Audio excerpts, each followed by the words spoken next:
Hello rice, এই যে আবার একটি নতুন ভিডিও নিয়ে আইলাম। আরো গাড়িটাতে নতুন একটা জিনিস লাগিয়েছি, যে সিট কভারগুলো লাগিয়েছি।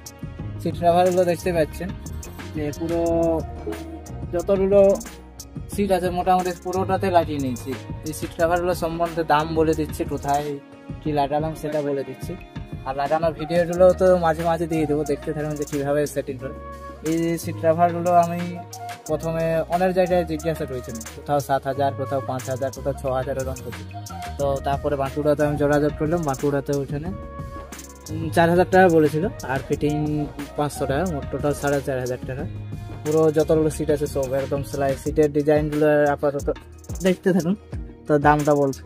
সিটের ডিজাইনগুলো মোটামুটি ভালো আছে, মানে গাড়ির কালার অনুযায়ী একদম ব্ল্যাক সিলভার কালার দিয়েছে। আর মাঝেরটা দেখুন, মাঝেরটা একটু আলাদা, একটু মানে অন্য ইটোগুলো তো মাঝের সিটগুলো একটু আলাদা হয়, কিন্তু এটা একটু স্করপিও টাইপের। এই যে হেড রেস্ট আছে, অনেক কিছু আছে, সেই জন্য একটু নিল। তো আপনারা যদি দোকানের নাম্বার বা কিছু নিতে চান তো অবশ্যই আমি যোগাযোগ করে দেবো। তো ভিডিওটি লাইক এবং কমেন্ট করে দেবেন। আর একটা জিনিস লাগিয়েছি, সেটা হচ্ছে ওটা পরের ভিডিওতে নিয়ে আসছে, ভিডিওটা লম্বা হয়ে যাবে। ঠিক আছে, থ্যাংক ইউ।